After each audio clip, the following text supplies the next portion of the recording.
pelouse du stade de Geoffroy Guichard. Il y a eu des changements dans la composition de l'équipe de Hambourg qui a été, vous le savez donc maintenant, on vous l'a beaucoup dit, écrasée sur son terrain par les Verts.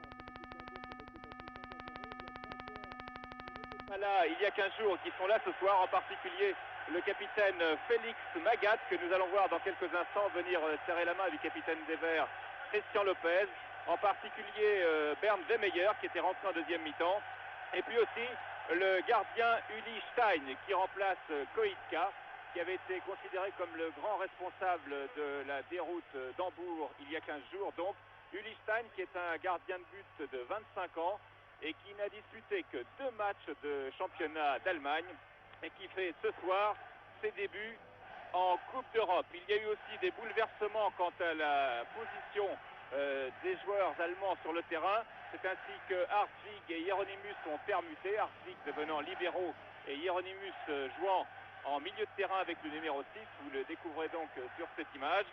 Nous retrouverons bien entendu en numéro 9 Horst Hrubesch, le géant, le marqueur de but de la tête, des buts qui sont souvent marqués sur des centres du numéro 2, Manfred Kals. Et puis Memring, qui jouait en numéro 10 au match aller, joue ce soir avec le numéro 11. Quant à Gros, qui marquait Michel Platini à l'aller, qui jouait donc dans l'entrejeu, il est ce soir arrière latéral. Voilà donc pour cette équipe de Hambourg. Maintenant, voyons Didier, l'équipe de Saint-Étienne.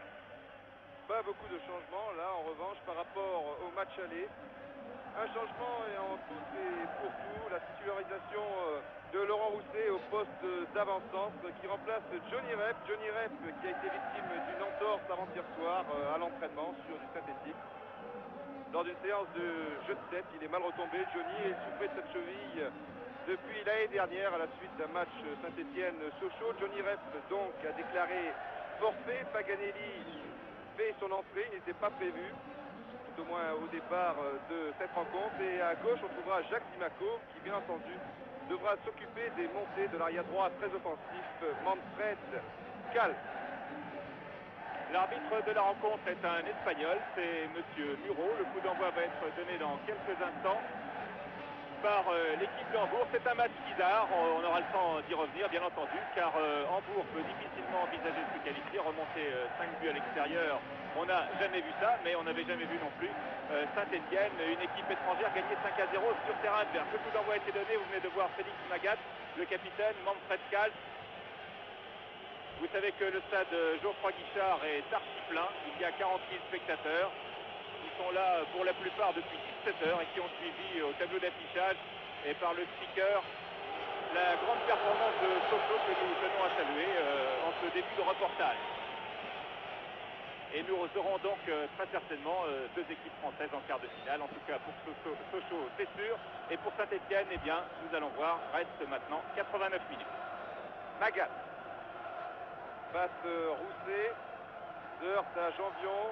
Hartwig donc qui joue au poste de libéraux, un poste nouveau pour lui. Michel Platini est premier coup de sifflet de l'arbitre espagnol, Monsieur Muro, qui ne se prénomme pas Alberto, mais Courroita.